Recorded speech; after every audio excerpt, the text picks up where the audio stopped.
Bem-vindos ao Fórmula 1 Paddock Brasil e hoje nós vamos estar falando sobre a cidade de Suzuka, sede do Grande Prêmio do Japão. O Japão é um país ilha, né? É um país arquipélago, mas não é uma ilha tão pequenininha quanto parece. Inclusive é extremamente populosa. Possui a 11ª maior população do mundo. Cerca de 126 milhões de pessoas vivem nessa região, mais especificamente em Tóquio, que é a região metropolitana. E, de fato, é a capital. Porém, lá é dividido em várias prefeituras. E, no caso, a cidade de Suzuka vai ficar dentro da prefeitura, né, da região que eles chamam lá de Mie. O Japão é um arquipélago gigantesco, além disso, uma grande potência econômica, é a 4ª maior economia do mundo, tem um PIB gigantesco, tem um dos maiores poderes de compra do mundo, é a 4ª maior exportadora e importadora também. Além de ser uma grande ilha, ela possui mais outras 6.900 ilhotas aproximadamente, que vão formar toda a região ali do Japão. É uma área extremamente montanhosa, inclusive a mais famosa, todo mundo já deve ter escutado falar, é o Monte Fuji, que fica localizado lá. É uma região com muito vulcanismo, bastante terremoto, porém a região que a gente está falando ali de Suzuka, né? Ela já fica numa parte plana, bem plana, no nível do mar e cercada por montanhas, mas é uma região bem plana onde acontece o circuito de Suzuka. Só para vocês terem uma ideia, a parte oceânica do Japão, né? O litoral marítimo ali de todas essas ilhotas, mais a grande ilha do Japão, é 4 vezes maior do que a do Brasil. Então não é tão pequenininha assim, completamente cercada por água. É um país, além de ser extremamente montanhoso, quase 80% dele é coberto por vegetação florestal. Então é uma região bem arborizada. A altitude do Monte Fuji é cerca de 3.700, quase 3.800 metros de altura, que é o seu ponto mais alto do país. Além de tudo isso, fica localizado no famoso Círculo de Fogo do Pacífico, que é onde existe assim uma enormidade de vulcões. São mais de 80 vulcões, e eu digo vulcões ativos, não os que não estamos nem contando os que não estão ativos, são os ativos. São mais de 80 ativos e por isso a gente sempre escuta falar que tem tanto terremoto, tanto abalo sísmico por lá. Tá? É uma região chamada região de fogo. O clima no Japão tem uma clara diferença ali entre as estações, muito semelhante a todos os países daquela região, né? É bem definida as estações do ano. No inverno sopram os ventos da Sibéria e no verão sopram os ventos do Pacífico, que é o caso do que está acontecendo agora.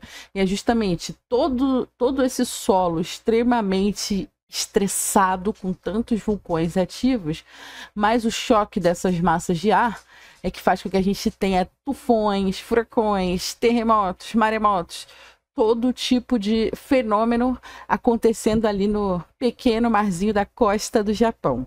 A cidade de Suzuka, ela não é top, nem uma grande referência, não tem nem comparação de Suzuka com Tóquio, com Osaka, com Yokohama, Kawasaki, inclusive, próprio Hiroshima. Todas essas que eu citei são regiões, como eles chamam lá, são prefeituras, eles gostam de usar essa nomenclatura, são prefeituras bem mais populosas e povoadas do que Suzuka. Suzuka vai ser só a 20ª cidade com a maior população. Lá você não tem tantas atrações quanto você tem nas outras cidades. Não é tão movimentada assim. Logo, o maior evento, não só da cidade de Suzuka, quanto de todo o Japão também, é um dos gigantescos eventos, é o Grande Prêmio do Japão. É o que vai fazer a grande movimentação, a grande entrada de dinheiro para a cidade de Suzuka. É uma importância absurda que esse evento tem para a cidade. Uma outra curiosidade sobre o Japão e as suas regiões é a questão religiosa. Vocês vão ver que eu coloco diversos templos aqui para exemplificar um pouco sobre a cidade de Suzuka. Né? Foi como eu disse, não temos grandes enormidades, atrações nessa cidade. O grande evento é o Grande Prêmio. Então ela tem um atrativo turístico muito grande na primavera para ver as belas cerejeiras, porque a cidade fica completamente rosinha com as árvores da cerejeira. Mas o forte mesmo são os santuários. Você tem muitos templos, muitos santuários, e a questão religiosa no Japão, ela tem. Olha, é discutível, mas os dados que eu vi aqui, a grande maior parte da população não tem uma religião definida. E dentro dos que tem, você vai ter uma porcentagem altíssima ali, quase 30% sendo budista e a outra parcela quase toda sendo shintoísta. Só que a curiosidade é que eles não seguem uma religião específica. Eles são muito mais atrelados a um templo que eles estão acostumados a frequentar. Talvez um templo do bairro, um templo da cidade, um templo de alguma linha. Então, eles não seguem fielmente uma linha só. Então, isso é uma curiosidade sobre os japoneses e principalmente ali em Suzuka, você tem bastante templo, bastante santuário. E é muito frequentado por isso. As pessoas têm bastante fé, fazem pedidos, vão lá fazer agradecimentos. É muito comum fazerem uns pequenos rituais, tanto de agradecimento quanto de pedido. E eles lá têm muito isso, né? Se você faz um pedido e ele é atendido, você fica durante um tempo indo lá agradecer. Então, isso é muito forte na cultura japonesa como um todo. E ali em Suzuka você vai ter bastante santuário. E assim, falando um pouco da divisão do Japão, né, que eu acho bem interessante, o Japão ela vai ser dividido ali em regiões. Então, são 8 grandes regiões que são formadas pelas prefeituras. E aí, essas prefeituras é que vão ter as cidades nas prefeituras. Então, são 8 regiões, 47 prefeituras. Cada prefeitura vai ter um governador, né? Vai ter uma legislação própria administrativa, e aí elas vão ter suas subdivisões em bairro. Por exemplo, Suzuka fica dentro da prefeitura de Mie. Então é uma cidade da prefeitura de Mie que fica dentro de uma região. Shikoku. Os nomes são complexos, né? Então fica ali dentro da região de Shikoku, a grande região, né? As 8 regiões que eu falei. Existe a região de Shikoku, que é a menor e a menos populosa de todas as outras do arquipélago principal do Japão. Dentro dessa região de Shikoku, você vai ter a prefeitura de Mie e dentro dela você vai ter a cidade de Suzuka. Como eu falei, é uma cidade pequena e o grande evento é sim o Grande Prêmio do Japão. E esse evento ele é importante porque ele vai marcar o retorno de Suzuka ao início do calendário. Durante vários anos, foi uma das provas finais. Tanto que você vai ter aí, se você for dar uma olhada no histórico, você vai ter muitas corridas sendo decididas ali, sendo ponto a ponto disputados justamente nesse circuito. Agora, ele volta a ser o começo. E o que tem de especial? Agora, com a chegada de Tsunoda na Red Bull, é estimado que aumente ainda mais o público que vai chegar lá para assistir. Vão dar muito apoio ao Yuki Tsunoda. E assim, uma outra coisa bem interessante é que o impacto econômico desse evento para a cidade, para a região, para o país é gigantesco, tá?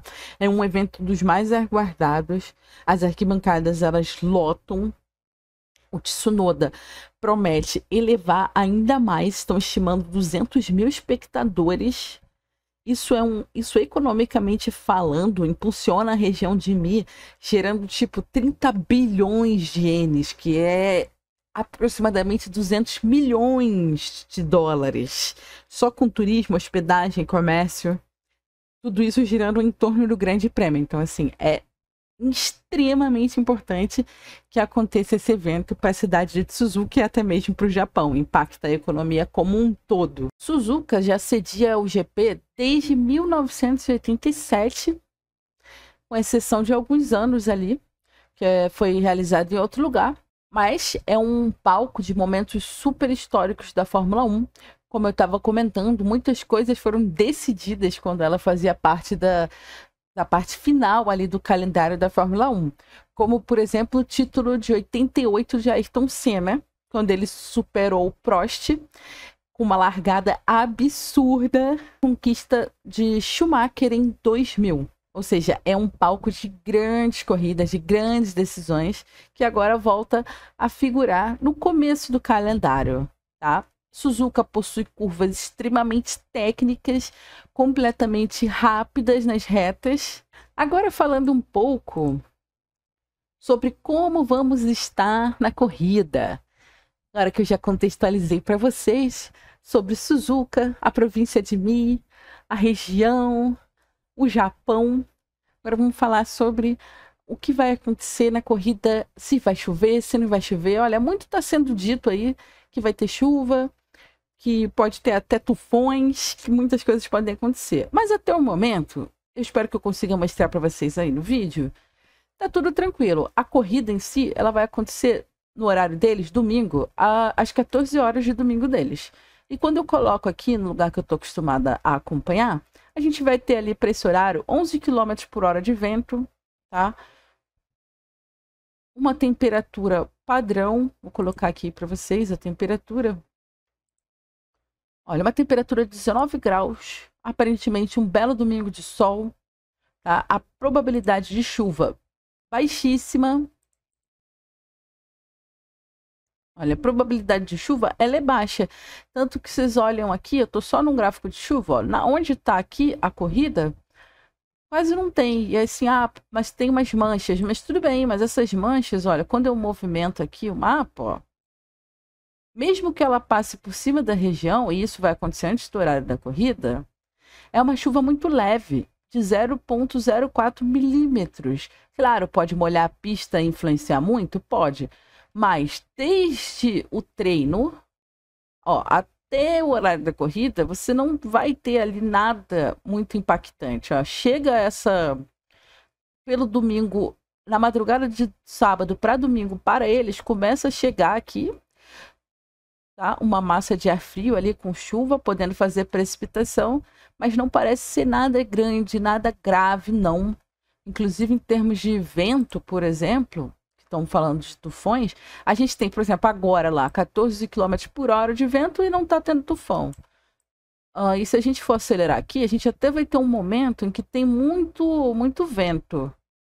Eu tinha encontrado um ponto aqui com quase 30 km por hora de vento, não estou nem achando agora, mas foi um pequeno momento ali que tinha tudo isso, já nem tem mais tanto vento assim.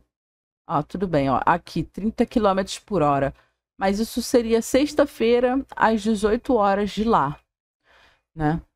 30 km por hora, mas isso está muito longe da corrida. Quando você chega aqui perto do dia da corrida, você tem ventos normais, probabilidade de chuva bem baixa, tá? Claro que isso tudo pode mudar até lá. Então, óbvio, eu estou gravando isso daqui na quinta-feira de manhã. Então, é claro que tudo pode mudar. Mas nesse momento aqui, a previsão é pouquíssima chuva, vento normal e uma corrida bem tranquila. Então, é isso que eu tinha para falar para vocês sobre o Grande Prêmio de Suzuka, o Grande Prêmio do Japão. Se você ficou até aqui, se inscreve no canal, deixa um joinha e a gente se vê em breve aqui no Fórmula 1 Paddock Brasil.